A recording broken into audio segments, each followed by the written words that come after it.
Today on Something You Should Know, why dogs love to hang their heads out of a moving car window. Then, the amazing history of modern medical surgery and how major advances were met with resistance, like anesthesia. For about 20 years, surgeons, many of them, refused to use anesthesia because doctors felt the writhing of a surgical patient during an operation increased their energy levels and allowed them to survive the operation in a better condition. Also, how to take a nap so you really feel rested, and the way to have more meaningful conversations that really connect. So one of the tools that we actually teach people, if you're starting a conversation with a new person or somebody that you know well, is to pay attention to what they are wearing, carrying, sharing, or presenting, and ask a question rooted in your natural curiosity. All this today on Something You Should Know. Something you should know. Fascinating intel, the world's top experts, and practical advice you can use in your life. Today, Something You Should Know with Mike Carruthers. Hi, and welcome to this episode of Something You Should Know. I don't know why, but I always enjoy when a car drives by and I see a dog with its head out the window, seemingly enjoying that wind on its face. And although there is no real scientific explanation as to why dogs love it so much, it's probably their sense of smell. A dog's sense of smell and their nose are so much more sensitive than ours. They're likely experiencing something wonderful that we could never understand or experience ourselves. But the bad news is we probably shouldn't let them do it. Aside from the obvious danger of falling out of the car, dogs who hang their head out the window are exposed to tiny and not so tiny particles of dirt and debris that can get in their ears and eyes and nose, resulting in injury or infection. And that is something you should know. Surgery. It's a scary word. When you're told you need surgery, it's usually not a good thing. And yet, surgery can be a lifesaver. It can fix a lot of things and make people well. What's so surprising to me, what I learned from my first guest today, is that what we know as modern surgery is really only about 100 years old, and yet it has advanced so rapidly in that short amount of time. The amazing history of surgery, modern surgery, is fascinating. And here to tell it is Dr. Ira Rutko. He's a general surgeon and historian of American medicine. He holds a doctorate of public health from Johns Hopkins University, and he is author of a book called Empire of the Scalpel, The History of Surgery. Hey, Ira, pleasure to have you here. Well, thank you for inviting me, Michael. I really appreciate it. So you point out that modern surgery as we know it really only started in the late 1800s, early 1900s. But the idea of doctors and doctoring and medicine, that's been around for centuries, maybe thousands of years, where doctors treated to one degree or another, treated illness in people. So why did it take so long? Why did it take really until quite recently for surgery to become part of medicine and be a real thing? There are 4 foundational elements that need to have been discovered or / invented, whatever word you want to use, in order to do a safe and effective operation. Now, what are those 4 things? Firstly, a surgeon has to understand human anatomy. They have to have a roadmap in front of them. They need to be able to tell where they're going. Second is they need to be able to stop hemorrhaging, because if the roadway is getting flooded in surgical operation by blood, you can't see where you're going anyhow. So anatomy and bleeding. Third, anesthesia. You can't have patients writhing on a table. And the 4th thing is antisepsis. So anatomy, bleeding, anesthesia, antisepsis. Without those 4 foundational elements, a safe and effective operation cannot take place. And antisepsis means so that bacteria doesn't get in there and infect and... Yeah, so let's, if you don't mind, let me just discuss it a little bit and give you some idea of times. So the beginning of an understanding of human anatomy occurred in the 16th century, mid-16th century, by a gentleman. His name was Andreas Vesalius. He wrote the first, what you and I would call the modern textbook of human anatomy. Prior to that time, there had been very few dissections of a human cadaver. So mid-16th century, we're beginning to understand anatomy. At the same time, one of his peers learned how to stop bleeding. It was very simple. He invented a forceps that allowed him to grasp a blood vessel.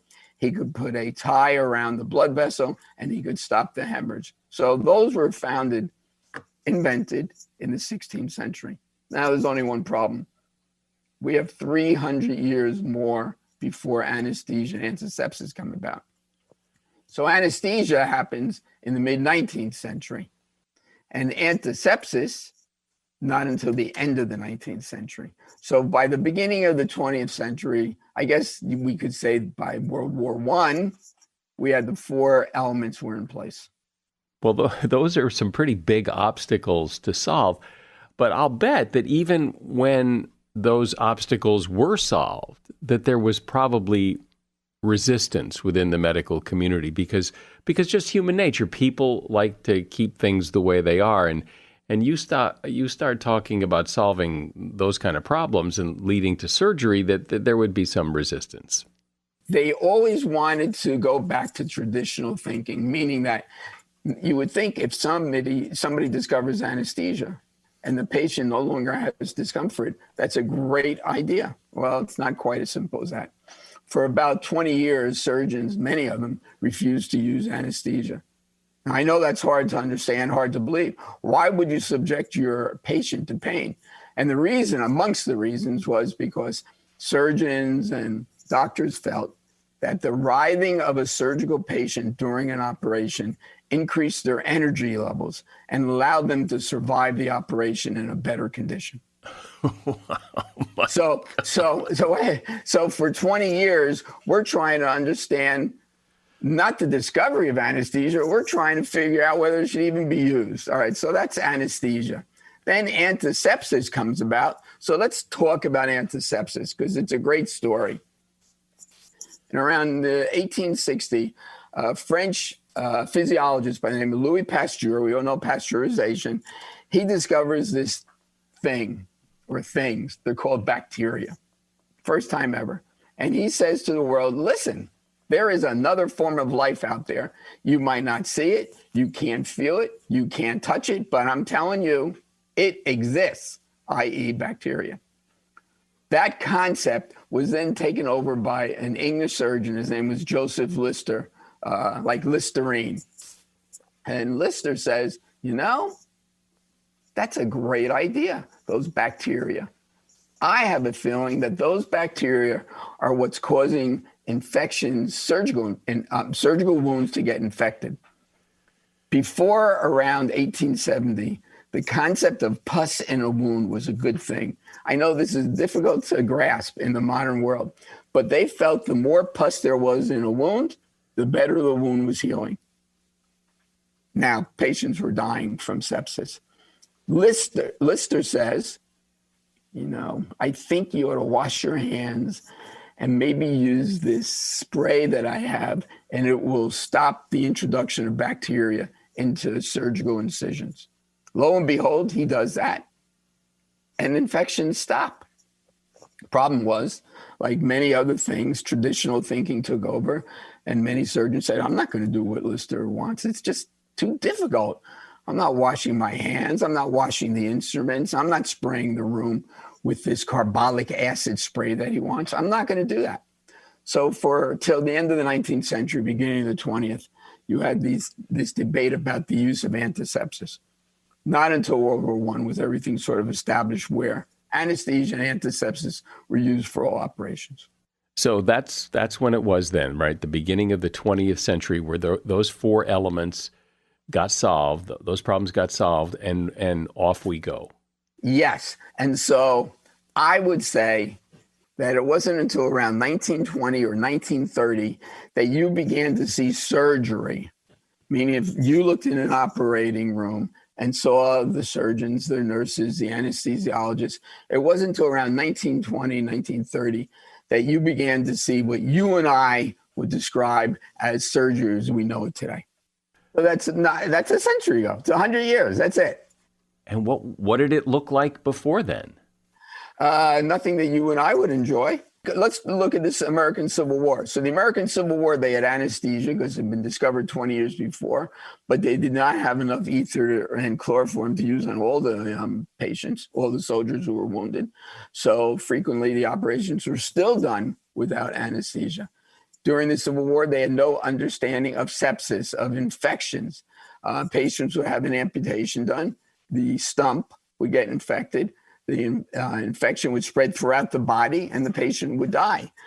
So these elements, these foundational elements for a safe and effective operation truly did not come into play totally until into the 20th century. And I can even make the story more difficult to understand. Go ahead. When anesthesia was discovered, and the patients were no longer writhing on a table, let's make believe you're the surgeon. And you before used to rush through an operation. Let's say, I mean, there are many instances, published records of an amputation of the leg being done, in 30 seconds. They would just cut the leg off, that's it.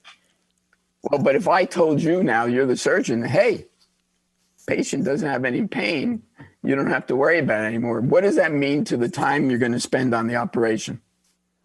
You're going to have a lot more time. You've got it. You're going to have a ton of more time. Not only you're going to have a ton more time, but by the fact that you have a ton more time, you're going to do more what? Dissection. You're going to do more cutting. You're going to do more sewing. So let's go forward a little bit. Once antisepsis was founded, it wasn't quite accepted yet, but it had been invented. They were beginning to open the abdomen. They didn't really start opening the chest well into the 20th century, but they could open the abdomen. So you're opening the abdomen. The patient is not having any pain. You're roving around inside the abdomen. You're doing an appendectomy. You're cutting this. You're dissecting that. You're sewing everything back up, and it's taking you longer and longer. Well, longer and longer translates into more blood loss, more bleeding, more everything. So what happens? Patients, although they might not have an infection, they go into what they call shock, surgical shock. That's from blood loss. Surgeons did not understand the concept of blood loss and it's causing shock until, let's say, World War I. So yes, we had the four foundational elements, but they were doing these larger and larger operations with more and more blood loss, and patients would go into shock and they would die from the shock. So help me understand. Help me understand this. If they don't understand, if doctors don't understand that infections will happen if you amputate in the Civil War, how did anyone survive an amputation? It was called a four-letter word, L-U-C-K, luck.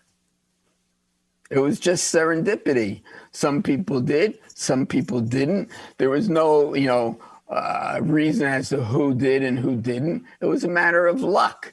It was a matter of what was going on. It was a matter of how big was the initial injury, how much bacteria got in from the cannonball or from the bullets, or how long were they lying on the battlefield. It had mud surrounding them and they were lying in mud. There's a million things. We are discussing the rather short and amazing history of surgery, and my guest is General Surgeon Dr. Ira Rutko. He's author of the book, Empire of the Scalpel, The History of Surgery. So, Ira, the earliest type of, let's call it routine surgery, was what? What kind of operations were they doing where things got pretty good, pretty easy, survival rates were pretty good? I understand what you're asking. The first operation that became, let's say like a fad that everybody was doing were appendectomies. And that was around the first appendectomies were in the very tail end of the 19th century. And then by 1920, 1930, everybody was having an appendectomy done. What do you mean? What do you mean everybody was having an appendectomy done? I mean that everybody was having it. The number of operations that were being done for a supposed sick appendix was overwhelming in the 1920s, 1930s. I've seen statistics that 50% of patients admitted to the hospital in the 20s were for an appendectomy. That's a lot of surgery. Well, Now, why was that? Why was that? Because there was this thinking that the appendix and the tonsils, for that matter, served as harbors for bacteria, and these bacteria would cause infections. So let's get rid of the source, i.e. appendix and tonsillectomies. Yeah, I know a lot of people have had their tonsils out and their appendixes out, and you often hear people say, well, you don't really need them. But I've always wondered, like, well, you know, the human body is the way it is probably for a reason, and maybe you do need them. So what do you think? I mean, do you need your tonsils, or are you fine without them? Oh, that's an interesting question, and that gets into all sorts of things. For instance, now we know that the tonsils and the appendix are probably have some role, be it major or minor, in the immune system and keeping the immune system competent. So they cut out all these tonsils and appendices on people. They might have done harm to their immune systems without realizing it, obviously, at the time. Michael, surgery is a very powerful tool. And it's not something just to be taken very lightly. Now, in today's world, and I say this repeatedly, in today's world, in the industrialized world, I don't think there's anybody who, during the course of their lifetime, does not meet the surgeon's scalpel or scissor or whatever. I, for one, like I said, appendectomy, tonsillectomy. I've had 3 dental implants, 3 screening colonoscopies, and I'm healthy. I'm not even on any medicines, and any number of little lesions on my skin that have been removed. Each one of them, call it major, minor, whatever you want, was under anesthesia. It was a surgical operation. And when you look at the kinds of surgeries that are being done today and how sophisticated they are compared to just 100 years ago, it kind of boggles the mind of what will surgery be like 100 years from now. So let's talk about a phrase that I use all the time, and that's called frame of reference. Frequently, I'm told when I discuss the history of surgery, oh, those old operations were barbaric. They were ghastly. There was maltreatment. There was malpractice. It was horrible what they were doing. It was butchering of human beings. Well, if you apply our state of knowledge that we have today to something that happened 200, 300, 400, 500 years ago, yes, we look at it and say, boy, that's barbaric. But understand one very, very important thing, and that is that whatever doctors, surgeons, physicians were doing back when was always state of the art. It's state of the art. So what we're doing today, whether it's robotic surgery, laparoscopic, chemotherapy, is considered state of the art. I would hate to think that 200 years from now, when none of us are around anymore, somebody says, what were they doing in 2022? Well, whoever heard of giving poisons, i.e., chemotherapy? It was nonsensical. Why were they poisoning people? You understand what I'm saying about a frame of reference? I'll give you a perfect example. I'm going to tell you a great story because it involves an American president. 1876, Joseph Lister, who discovered antisepsis and hand washing and washing of tools, comes to America. He's on an evangelical tour about antisepsis. He goes all over the country. He goes out west. He lectures at a medical conference that's being held as part of the International World's Fair in 1876 in Philadelphia. First World's Fair the country ever had. And he speaks for 4.5 hours. He demonstrates all his equipment about antisepsis. And he says, basically, listen, gentlemen, please, you've got to wash your hands and you've got to wash the instruments. You cannot just stick your fingers into wounds. Now, of course, there's great controversy. People don't want to listen to Lister. Some of the biggest names in American medicine and surgery are at this conference. Let's go forward another 5 years. It's 1881. Discussions about antisepsis are still going on. We have a brand new president in the United States. Brand new president is James Garfield. He gets inaugurated in 1881, March. In July, he, the president, is getting ready to attend his college reunion. And he's getting ready to leave the White House and to board a train at the train station in Washington, D.C., where he is shot with a Derringer, a very low velocity gun. So the surgeons come by horseback. They're holding the reins. They come in, tie the horse to a post. They come in, they see the president, and what's the first thing they do? They take their hands that are obviously full of bacteria from horse manure, and they stick their finger down the bullet hole. So what have they done now? They've introduced horse manure and bacteria into the president's wound. And eventually, 80 days later, this poor man succumbs not to, whatever, not to his intestine being shot. He succumbs to abscesses, sepsis that take over his entire body. I think it was something like he lost 100 pounds in 80 days. He's a human skeleton, and he dies. So I only have a few more minutes left, and I want to ask a couple of questions and get some quick answers. And that is, so we're now at the point where we're transplanting organs. Is that like a whole new level of surgery, or is that just part of the progression? I think it's both progression and a new level. It's a progression because it's been going on, the first kidney transplant was in the 50s, so it's going on 70 years already. But the progression is the fact that we're beginning to have these genetically modified, genetically engineered organs. And what's going to happen is that the transplants are no longer, I don't know when this is going to happen, are no longer be a kidney from you or from somebody else going into a patient who needs it. It might be a kidney that's genetically engineered, that they're able to grow in a laboratory. That is going to happen, whether it's 50 years from now or 100 years from now, I can't tell you. So that is progress, but it's a different type of progress than from 70 years ago.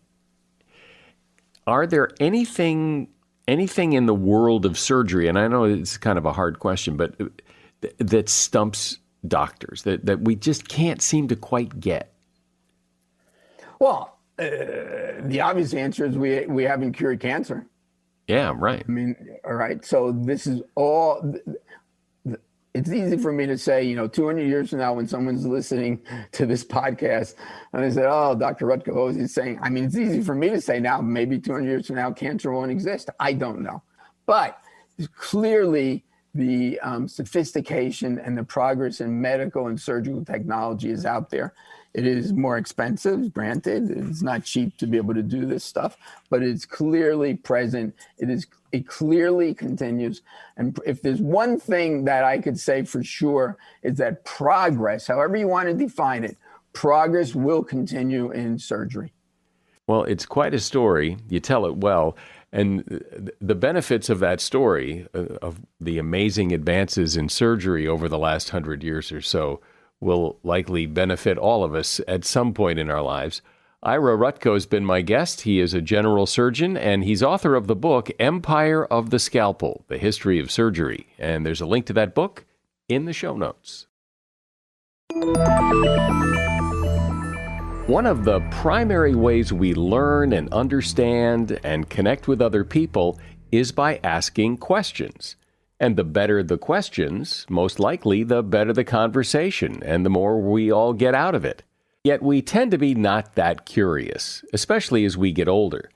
Probably the question we ask more than any other when we see people is some variation of, how are you?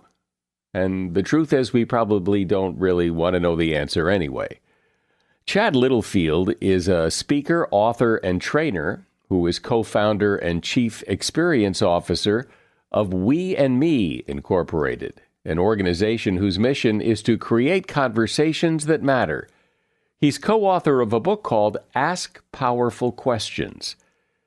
Hey, Chad. So I like to think I ask good questions. I'm about to ask you several, but generally, do you think people are curious? Do we ask a lot of questions?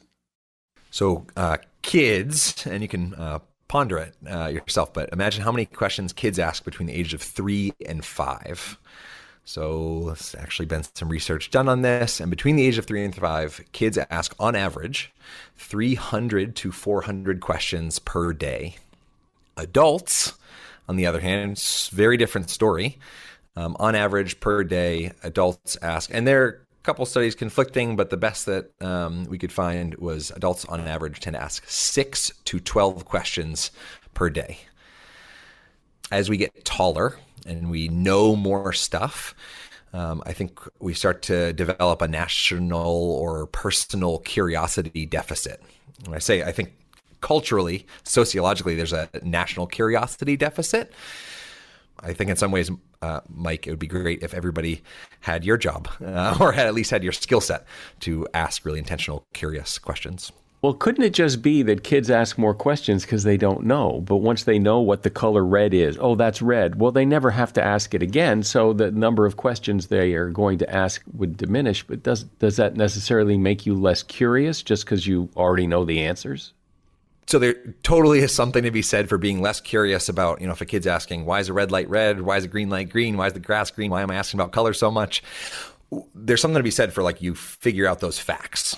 But the world is really, really, really big. I don't know that anybody's really got beyond 0.2% understanding of all the things you could possibly learn. And yet our question count has reduced by 80%, 90%. Well, when you say adults ask between 6 and 12 questions a day, and I assume in that list of 6 to 12 questions are some very shallow kinds of questions, right? Yeah. How you doing? Where are you from? What do you do? When I ask a group of whether it's 10 or 1,000, what questions do you typically ask when you meet another human being for the very first time? I get the same 4 or 5 questions in all groups and nearly all cultures. Right, the really basic questions. There's nothing wrong with where are you from, how are you, what do you do?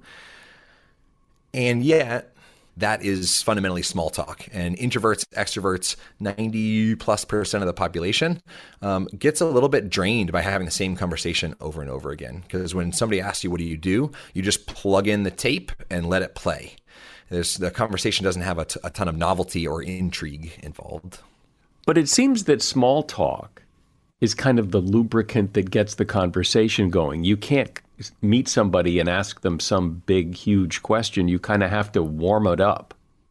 Yeah, totally. So I have a sign sitting in my office right now with the question, what is one thing life is teaching you right now? Pretty big question. If I rolled up to a bus stop and sat down and turned to the person next to me and said, what is life teaching you right now? Their answer would be to run, right? So sure, you don't just jump into that. I do think that it can be lubricant, and I'm totally not bashing those small talk questions. And I think there is another entry point that is equally as powerful of a social lubricant to meet people and start conversations that matter, that don't involve those questions. And for me, one of the essential ingredients to creating a conversation that actually matters is that your own natural curiosity has to be turned on. So you could ask the question, what do you do? Or how's the weather right now? And if you were naturally, genuinely curious about that question, I would say you could have a fantastic conversation that I wouldn't even put in the category of small talk. I don't think that the content of what we talk about actually differentiates between what matters and what doesn't. I think it's actually all in the process and in the way that we listen and hear each other and the way that we ask. I guess what I need to get clearer on is, why are we having this conversation? This is like an examination of how people interact, and we're trying to improve what? What are we trying to get to? So let me experientially answer that question. So the question you just asked, and this is going to create a funny dynamic for this conversation, but the question you just asked, why are we having this conversation, right? When you ask me that question puts me in the position I need to rationalize and justify and come up with reasons to convince you to believe why this is important. So one of the things that I teach people when I'm working with the group is to ask questions that specifically only begin with how or what and not why. And I'm curious about your take on this, Mike, because that why is a very journalistic question. It's a very interviewee question. However, If your aim and the realm and the context that I'm operating within is teaching people how to ask powerful questions to build and establish a relationship of trust, right? So if your aim is to build a relationship of trust, asking questions that begin with why, or asking questions that are really closed, tend to shut down a conversation or put somebody on the defensive to some degree. And so when you ask questions that are more open, rooted in your own curiosity, there's this idea, and quote, one of my favorite quotes from Bill Nye the Science Guy, goes like this: "Everyone you will ever meet knows something you don't." And so when you ask, what's the point of asking powerful questions and paying attention to this, is if you want to stay at the same level of knowledge and intelligence and improve zero over the course of your lifetime, then it doesn't matter. But if you want to get smarter and smarter frequently and in little bites and sips without, necessarily taking a whole 8 hours to read a book, I think that questions are one of the most powerful tools to develop ourselves and other people. Good answer. It satisfied the why? Yeah, well, because, people listen to this and they would wonder, well, why am I listening to this? What am I supposed to be getting from this? And you just explained it, that it's to establish better relationships with people, that questions like, what do you do and how are you, isn't going to do it. Yeah, and I'll give you an example. My grandmother, I had known her all my life. And when I first learned from my co-author, Will Wise, who's since passed, when I first learned how to ask powerful questions, I was sitting down on a couch with my grandma, who I had known at that point for 25 years of my life. And for the first time in those 25 years, I tapped into my natural curiosity about her. And I was like, okay, you've lived this whole life. You've lived 3 of my lifetimes. What am I curious to know about? And for whatever reason, on that particular day, in that particular moment, what came up was, who was one of your favorite presidents that I've never even seen or speak, because they were around before I was born? And she lit up like a light bulb. It was like that question, Mike, turned her brain on. And had all these stories and shared about the, watching the moon landing and JFK talking, right? All this stuff started pouring out, and it was beautiful. And it was in that moment, in that personal conversation with somebody that I had known for so long, that I realized, wow, like the right question has the ability to actually change your relationship with somebody you know really well and somebody you don't know. So how do you, if I'm listening to you thinking, all right, I understand, I need to do this, ask better questions that elicit a better conversation, how do you start this? How do you know what to ask who? How do you just be curious? Yeah, actually, no, be curious would be step 2. Step 1, and I could teach, and I have already alluded to the mechanics of how to ask good questions, what words tend to begin with them, etc. But none of that actually matters. The mechanics of asking powerful questions don't matter at all unless you get really crystal clear on what your intention is in asking a given question, and you actually share that intention with the person who it affects. And here's what I mean by that, right? So very rarely do we actually pause long enough to come up with what is our intention in this conversation. And when we have conversations that don't actually really have an intention, or we haven't established a purpose, Priya Parker, the author of The Art of Gathering, has this idea of meeting for purpose, not for time. And if we added just 5% more intention to all of our conversations, they would be immensely more productive. So here's what that looks like. When I'm working with let's say in a work context, I'm working with a group of 80 senior leaders, and none of them want to be there. It's at a training workshop. They all have tons of stuff to do. They're busy, right? And yet I'm taking their time right now. And so it's really important that very quickly in that moment, I get clear about what my intention is, and I make sure that I stretch that intention to include what they actually care about. And so I might say something to the effect of, hey, my intention in the next 90 minutes is to be a painkiller for the next 100 conversations that you wind up in. The idea here is when we have intentions that affect other people, but we don't clue them into what those intentions are, that is manipulation. or I would argue that that is manipulation. When we have intentions that affect other people, but we don't clue them into what they are, that is fundamentally manipulation. So if you want to ask really good questions, or if you want to sit down at a bus stop next to someone and ask them, what is life teaching you right now? You might consider first saying, hey, I know this is really strange and out of context, but I'm just really curious. And then ask your question. I still might not go with what is life teaching you right now, because I probably wouldn't be naturally curious about that somebody at a bus stop. So one of the tools that we actually teach people, if you're starting a conversation with a new person or somebody that you know well, is to pay attention to what they are wearing, carrying, sharing, or presenting, and ask a question rooted in your natural curiosity. Many of the conversations that I can think of, though, I don't necessarily have an intention. And if somebody else initiates a conversation, I have no intention. They're initiating it. I don't know what they want. So how do you have that conversation? I'm going to answer that question in a seemingly like very blunt way. And it might almost be heard as almost an aggressive way. But if you don't have an intention in a moment, and you want that conversation to matter more than it is currently mattering, I would say, come up with one. Pause where you are in that moment, because intention is actually, coming up with intention is just a choice. The Latin root of the word intention actually means to stretch. And so an intent is very different than an objective or a goal for me, right? So it's not like I'm trying to get something out of this person. An intention, I believe, stretches over the needs of everybody and pulls people together. So here's a way to make that very practical. Two of my favorite words to stretch your intention, and actually a tool to come up with intentions when you don't have one, are the words "so that." Right? So my intention is to go out to lunch with you. I've had lots and lots of lunch meetings that didn't have a specified purpose. In fact, when I used to live in Asheville, North Carolina, and when I moved there, I kept actually people's business card. I had about 200 or 300 individual lunches with people. And I realized about 100 conversations in that most of them were meetings just because. And the intention was loosely to connect, but it wasn't more focused than that. So let's say I schedule a lunch meeting with you, Mike.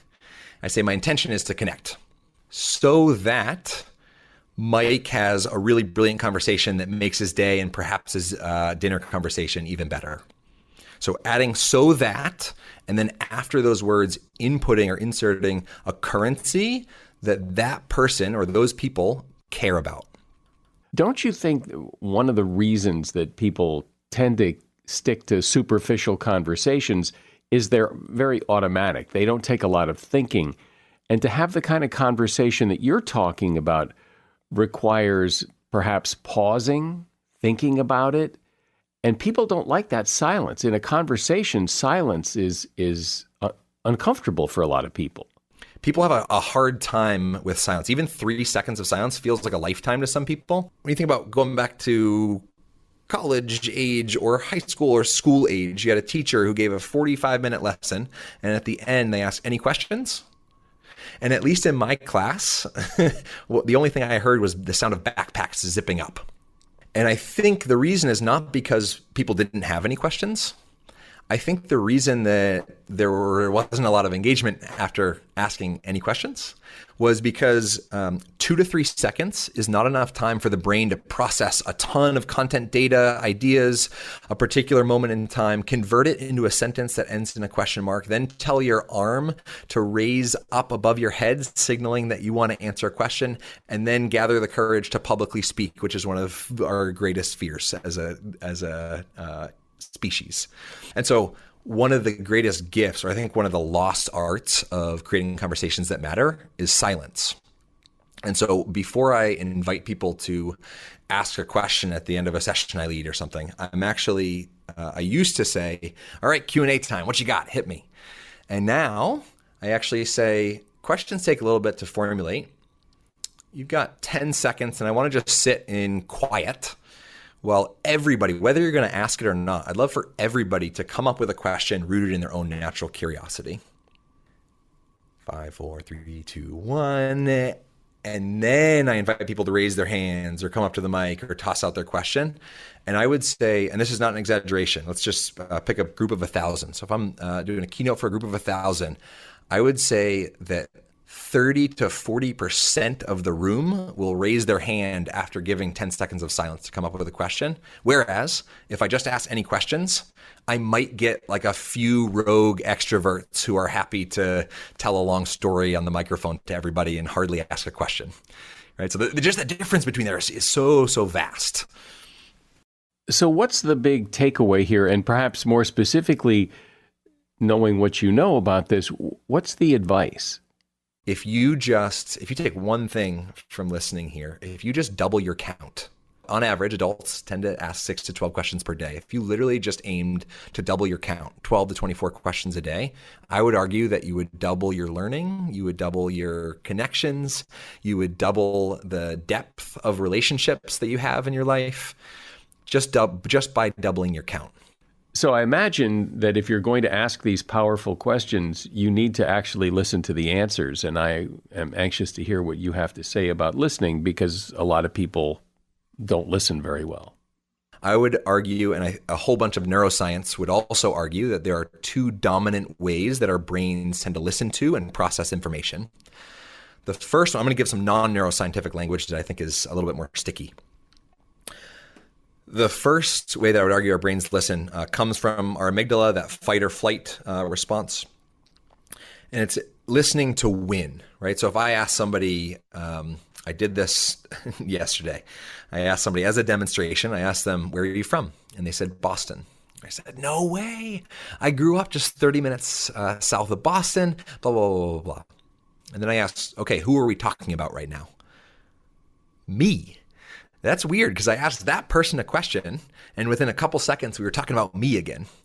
And so this idea of listening to win is where it's not necessarily with the intention to actually win or one-up someone. In fact, I think it's oftentimes we ask somebody a question, what's the most adventurous thing you've ever done? And they say scuba diving. If you're a certified scuba diver, there's no way that your next comment isn't going to be, oh my gosh, I'm a scuba diver too, right? Because that is what you have in common. That aligns you with that other person. So now the conversation can continue and you can talk about scuba diving or whatever. But now that you have that bond, that you do the same thing. Yes, it's really important to let people know that you're also a scuba diver, because it makes a connection. But I think we mistake commonality as a synonym for connection. All of us have some overlapping commonalities, and that's useful to connect over, but most of our life was not shared. And so we have all these differences. And I think it's very easy to actually transform a difference into a connection if you are intentional and naturally curious and open to getting perspectives that are not the same as your own, etc. You know, this idea that it's much more important to be interested than interesting. The characteristic of being interested in somebody else is really appreciated because I think we live in a world where most people go most days without feeling seen, heard, and understood. And so when just for a minute we shift into that prefrontal cortex, we listen to understand, we really hear what somebody's saying, and we respond in a way that lets them know that we really got you, we really heard you, we're actually really with you, then a really powerful transition happens. Well, after listening to this conversation and being part of this conversation, it makes me think to be a little more intentional about the questions I ask other people, and also to listen to their answers in a different way that makes the conversation more beneficial to everyone. Chad Littlefield has been my guest. The name of his book is Ask Powerful Questions, and you'll find a link to that book in the show notes. Thanks, Chad. Thanks, Mike. The conversation's been an absolute joy. I don't take naps very often, but boy, when I do, I really enjoy them. And if you like to take naps now and again, research has found that you'll actually drift off to sleep faster and sleep sounder in a hammock. It's the swaying action. It turns out that adults can benefit from that rocking or swaying motion just as much as babies do. Researchers say that rocking or swaying actually affects your brain waves while you drift off to sleep and enhance the initial light sleep phase known as N1 and N2, the next deeper phase of sleep. The volunteer nappers in the study experienced a more satisfying sleep and greater mental refreshment after they slept in the hammock compared to people who slept somewhere else. And that is something you should know. You know, one way a podcast can lure new listeners is to have a lot of really good ratings and reviews on the various platforms like Apple Podcasts and Spotify. And it would really help us. It would mean a lot to me if you would just take a moment and leave a rating and review on whatever platform you're listening on. Because people like to read reviews, and those reviews influence people's decision to give a podcast a try or not. So it would be very helpful. I'm Mike Carruthers. Thanks for listening today to Something You Should Know.